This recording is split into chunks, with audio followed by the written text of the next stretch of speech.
This is not going to be a Sunday fun day. If you're easily triggered, trigger warning. Going to talk about the R word today. Rape, boys and girls. If you can do it, and if it's been done to you, we can say the word as adults on this planet, and we don't have to censor it, do we? R-A-P-E, rape. Okay? We're going there. We're going to do it. This is my Me Too moment. Ready? Go. Okay. My first sexual experience, losing my virginity, was a rape experience. I was drunk. I was passed out. I woke up with blood in my underwear.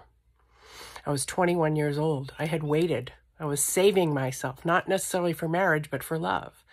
This was a one-night stand. It wasn't love. That's number one. Then fast forward, get to college, and another drunken night, and another waking up going, wait a minute, I remember saying no. German exchange student.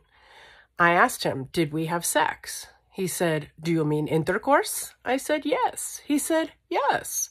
I said no. He said, very baffled and confused and sincere, I didn't think you meant it. That's two.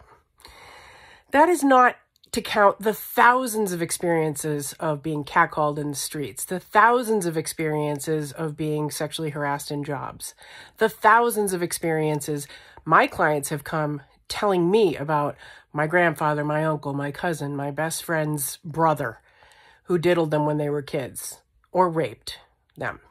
Rape. I'm going to say the word. Nasty word, not a great word. Suicide. Addiction. Guess what? It's all fucking trauma, you guys. There is no such thing as mental illness. New epiphany. It's all trauma response. And it's all when you go to try to talk about it with people and they shut you down or shut you up or silence you or pay you off to be quiet. I was never paid off. And I feel for any woman who sits on that information and who feels ashamed or dirty and doesn't want to go and share it with cops who are going to go and then violate her again with their questions and asking her, what were you wearing? What were you drinking? I was probably wearing something like this, that showed a bit of skin, but was somewhat still modest and appropriate. Certainly wasn't asking for it. No woman ever asks for it. No little boy ever asks for it. So if we can't talk about these things openly and often, how are we going to heal it? How are we going to heal it if people are still closeted and dealing with underage children and calling that being a minor attracted person? No, you're a pedophile is what you are. And I will say that word again too. Pedo-fucking-phile. That is what you are if you are with children. Now, oftentimes when these children come out and try to talk about it, what did they hear?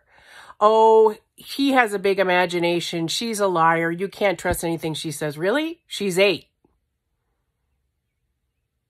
He's 4. Believe victims. You don't want to believe all women. Believe victims when they tell you, this happened to me. This was done to my person without my consent, without my awareness, without my knowledge. I was either unconscious or fill in the blank. So this backlash on feminism, this backlash on Me Too, you're being ridiculous if you're not seeing the merits of people being able to come forward and tell these deep, dark, closeted, scary stories in a sort of a passionate but a matter-of-fact way of, yeah, it happens, it's rampant, and it isn't going to get better if we don't talk about it. That's true of anything. It isn't going to get better if we don't, can't, or won't talk about it. So transparency is going to heal the wounds that are deep and old, and everyone in those tent cities has been traumatized. Oh, they had a rough childhood. So what? So did I. Pulled myself up by my bootstraps and I made something of myself. I didn't let it stop me. Fuck you for that. Because there is such a thing as privilege, and there is such a thing as being disenfranchised or marginalized. Those are real things. What do we do about it? We talk about it. We don't pretend it isn't happening. We don't look the other fucking way. And we don't just do smoke and mirrors, tail chasing, carrot stick bullshit. We fucking deal with it head on, face to face, in person, with the predators, with the pedophiles, with the accusers, and with the alleged, liars. Let's get them all in a room.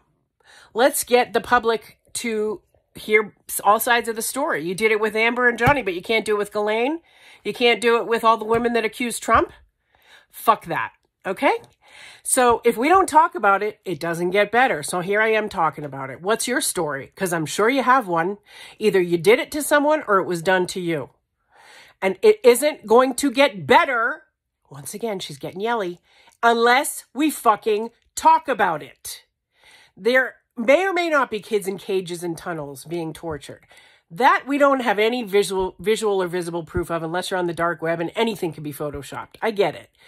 But I do believe people's stories, and when they tell me from their heart how this has affected them their whole life. Maybe something that happened when you were 4, 6, 7, 8, 9, 10. Their whole life. Now, that doesn't mean you can't overcome it. You can. It doesn't mean you can't transmute it. We will. But we won't do it with secrecy or silence or bullshit or spin. We will do it with transparency, openness, honesty, and rawness. It isn't always going to be pretty. It isn't always going to be calm. It isn't always going to be kind. But it will be fucking real. Peace, motherfuckers.